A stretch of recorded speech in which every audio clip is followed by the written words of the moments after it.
All right, so what's up, everyone? Welcome back to another video of Financial Gateways. You're with me, Ansh or Hiran, and this is yet another episode of Weekly Market Analysis. Let's go. All right, so weekly market analysis everyone, ऐसी series जहां पर हम हर हफ्ते आकर market का analysis करते हैं, देखते हैं निफ्टी बैंक निफ्टी के क्या लेवल्स हैं, कौन से सेक्टर्स हैं, कौन से ऐसे स्टॉक्स हैं जिनमें चलने का पोटेंशियल है. सो या let's get started with weekly market analysis. Alright, so weekly market analysis. अब सबसे पहले तो अपॉलॉजीज, मैं पिछले हफ्ते भी एक हफ्ता और मिस कर दिया मैंने वीकली एनालिसिस आने में. इसका रीजन है, इसका रीजन है कि मैं कहीं बाहर गया था घूमने के लिए, एंड उस रीजन से आपके लिए वीकली एनालिसिस नहीं ले पाया. अब जितने भी मेरे स्टूडेंट्स हैं जिन्होंने मुझसे कुछ भी सीखा है, चाहे ऑप्शंस ट्रेडिंग हो, स्विंग ट्रेडिंग हो, या नॉर्मल इंट्राडे ट्रेडिंग सीखी हो, या टेक्निकल एनालिसिस सीखा हो, जब भी हमने रिस्क मैनेजमेंट की बात की है, वहां पर जहां पर हमने साइकोलॉजी बिल्डिंग की बात की है, तो मेरे सारे स्टूडेंट्स ये चीज जानते हैं कि मैं घूमने कब जाता हूँ. So if you are one of them, let me know in the comments कि आप लोग सुन रहे हैं. आई होप आप लोग ये वीडियोस देखते हैं. अगर इंडिपेंडेंट हो गए, नहीं देखते, that's great, I am very proud of you. But अगर आप देख रहे हैं, तो late me know in the comments कि ओके, यू गाइस नो मैं बाहर घूमने क्यों जाता हूँ. Anyways, so let's get started. देखते हैं पिछले हफ्ते मार्केट में क्या क्या हुआ. सबसे पहले तो निफ्टी बैंक निफ्टी दोनों ही पॉजिटिव रहे. बैंक निफ्टी ऑलमोस्ट फ्लैट है, फ्राइडे को थोड़ा करेक्शन आया था. उसके अलावा मिड कैप वगैरह सारे ही अभी इस हफ्ते, पिछले हफ्ते से जब जब से फेड का वो रिजल्ट आया था, हमने कहा था कि अगर 0.25 ही आया तो कोई बहुत बड़ी बात नहीं है, जैसा अभी तक चल रहा था चलता रहेगा. हो सकता है करेक्शन भी आ जाए, लेकिन क्योंकि 0.5 मतलब 50 बेसिस पॉइंट का उन्होंने चेंजेस किया है, उसको रिड्यूस किया है, तो उससे एक अपवर्ड मूव आना था, जो कि अब हमें आता हुआ मार्केट में दिख भी रहा है. और जो हमारे रेजिस्टेंसेस तोड़ चुका है मार्केट, ऑल टाइम हाइस के ऊपर बैठा है. बैंक निफ्टी भी अपने ऑल टाइम हाइस पे है, which is a great great thing. समझिए, जब जब निफ्टी और बैंक निफ्टी एक दूसरे के साथ चलेंगे, तब तक मार्केट लंबा चलेगा, स्ट्रॉन्ग तरीके से चलेगा. जब जब निफ्टी बैंक निफ्टी डेविएट होंगे, तब तक मार्केट में रिस्क बढ़ेगा, तब तक मार्केट में वॉल्टिलिटी बढ़ सकती है, तब तक मार्केट में अचानक से करेक्शन आ सकते हैं. बट अभी अगर एक साथ चल रहे हैं, it is a great thing. Mid cap में थोड़ा भी पॉज आया है, मिड कैप थोड़ा स्लो चल रहा है, दैट्स ओके. विक्स इंडिया अपने हेल्दी 12 के आसपास के लेवल्स पे है, which is not at all a problem. अगर बात करें फ्यूचर्स डेटा की, तो इंडेक्स में इतना पैसा नहीं गया है जितना स्टॉक्स में गया है, मतलब स्टॉक स्पेसिफिक मूवमेंट रहेगा. और ऑप्शंस की बात करें तो चाहे स्टॉक ऑप्शंस हो, चाहे इंडेक्स के ऑप्शन हो, अच्छा खासा पैसा पंप हुआ है. ओके, इट शोज कि अब मार्केट थोड़ा साइडवेज हो सकता है. साइडवेज का मतलब ये नहीं है कि कंप्लीटली साइडवेज होगा. साइडवेज का मतलब एक तरह के एक रेंज के अंदर भी फंस सकता है. और एक और एडवांस नगेट है, अगले महीने क्या होने वाला है उन सबके बारे में आपको बताऊंगा. So stay tune till the end. अब अगर बात करें सेक्टर वाइज परफॉर्मेंस की, तो अब मुझे कुछ नया यहाँ पे देखने मिल रहा है. क्या नया देखने मिल रहा है? सेक्टोरल रोटेशन देखने मिल रहा है. किस तरह से? अगर आप देखेंगे, तो अभी जो मार्केट ये अच्छा खासा अपवर्ड मूव दिया है, इसमें जो मेजर रोल है, हमने आपको मेटल्स के बारे में पहले ही वार्न किया था कि मेटल्स अब चल सकते हैं. मेटल्स में 7% का move, it is great, right. अभी तक, अभी हम जो फार्मा के ऊपर फोकस थे, हम ऑटो के ऊपर फोकस थे, हम आईटी के ऊपर फोकस थे. अब ये देखने मिल रहा है कि ये जो बुल रन अभी आ रहा है, छोटा सा हमें अपवर्ड मुझे देखने मिला है, इसको कौन लीड कर रहा है? मेटल्स लीड कर रहे हैं, कमोडिटीज लीड कर रही है, ऑटो लीड कर रहा है, इंफ्रा रियलिटी अच्छे से चल रहे हैं, एनर्जी लीड कर रही है, राइट. और अब पीएसयूज के अंदर, क्योंकि बैंकिंग सेक्टर बढ़ रहा है, तो पीएसयू भी इसको लीड करने की कोशिश कर रहे हैं. तो अब जो हमारा फोकस है, वो फार्मा और एफएमसीजी और आईटी से थोड़ा सा पीछे होकर, जो पहले underperforming stocks, underperforming sectors थे, PSU, right, metals, commodities, auto और इंफ्रा रियलिटी, इनके ऊपर अब हमें फोकस करना है. इनके ऊपर हमें हमें शिफ्ट हो जाना चाहिए. इनके ऊपर अब मुझे थोड़ा करंट आता है, और एनर्जी के अंदर भी थोड़ा थोड़ा अभी करंट आता हुआ हमें दिख रहा है. Now I hope you guys are learning something new. Hit the like button if you are.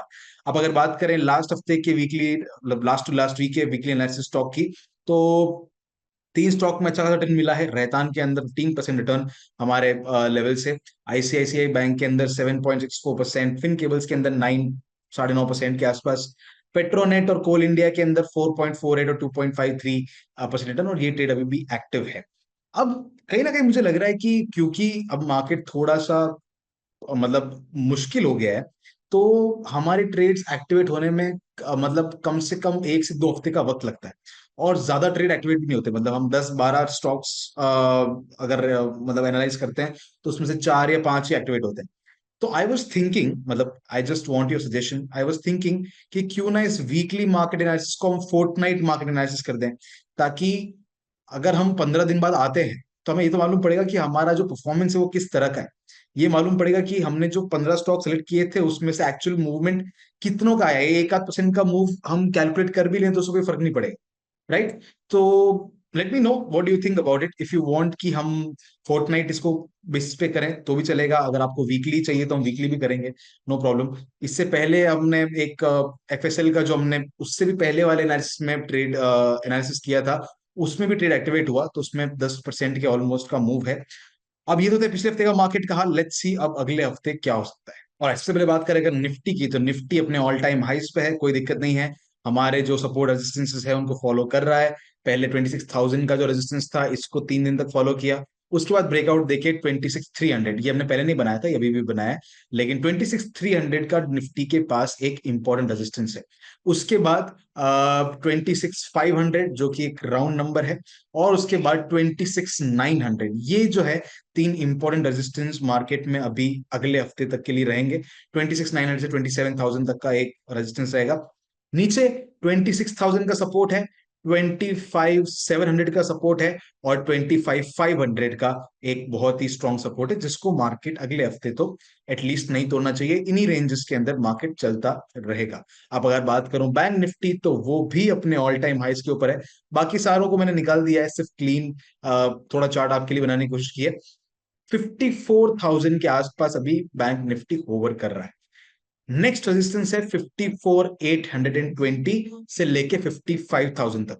55,000 से 54,820 से लेकर 55,000 तक का एक ये रेजिस्टेंस जोन है।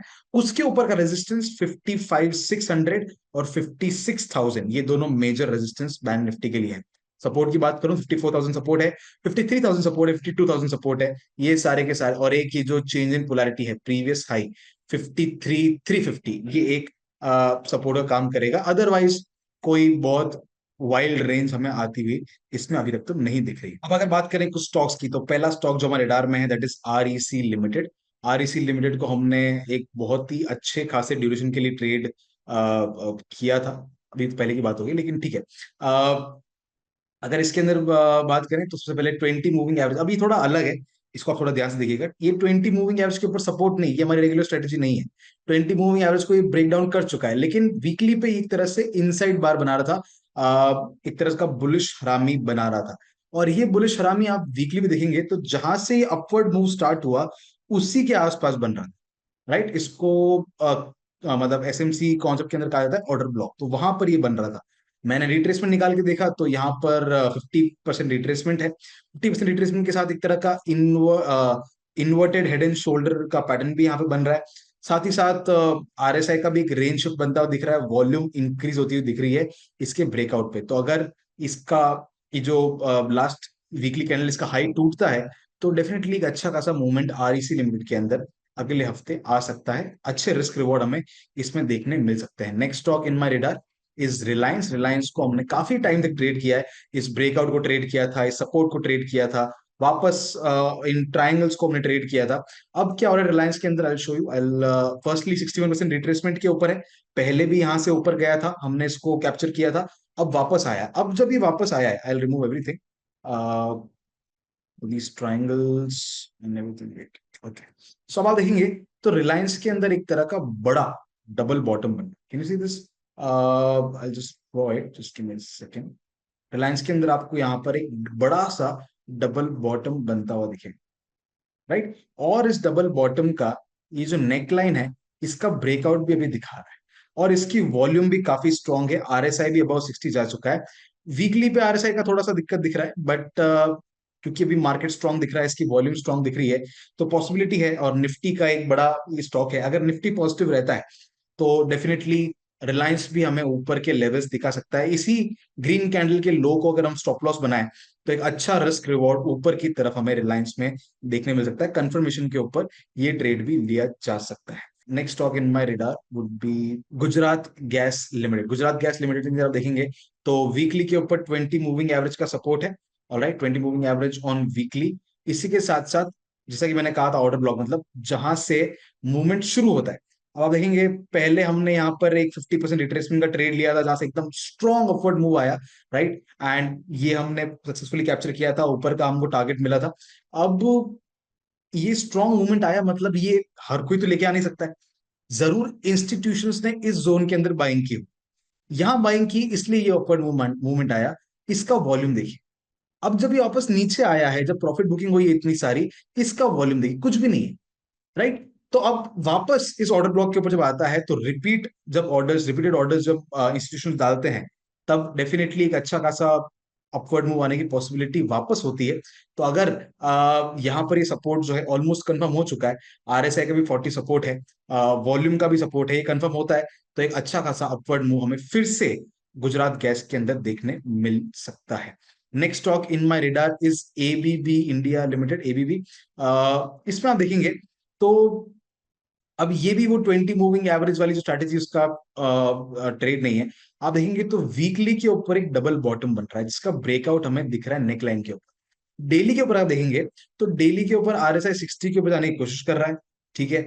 इसी के साथ साथ ये जो काफी टाइम से कंसोलिडेशन चल रहा था मार्केट में, इसका हमें ब्रेकआउट देखने मिल रहा है। ब्रेकआउट के बाद रेड कैंडल यानी चेंज इन पोलैरिटी देखने मिल रहा है, और उसका कंफर्मेशन भी मिलता हुआ दिख रहा है। तो अगर ये कंफर्म होता है, इसका हाई ब्रेक होता है, तो डेफिनेटली इन लेवल्स के ऊपर बाय करके इस स्टॉप लॉस के साथ अपवर्ड लेवल के टारगेट जो है, अपवर्ड रेजिस्टेंस जो है, उसको लेके चला जाए, तो एक अच्छा रिस्क रिवॉर्ड, ऑलमोस्ट 1:3 का रिस्क रिवॉर्ड हमें एबीबी इंडिया के अंदर देखने मिल सकता है। Next talk in my radar is ONGC. ONGC का देखेंगे तो 20 मूविंग एवरेज का ब्रेकडाउन हुआ है, प्रॉपर हमारी स्ट्रैटेजी के अंदर नहीं आया है, लेकिन फिर भी आप देखेंगे तो ये एक जोन है, राइट। ये काफी टाइम पहले का ये जोन है, जिसका स्ट्रॉन्ग ब्रेकआउट मिला था मार्केट में, और अब वापस यहाँ पर उसी लेवल के ऊपर चेंज इन पोलैरिटी बना रहा है। मल्टीपल डिप्स बनाए हैं, हो सकता है ट्रिपल बॉटम भी बन जाए।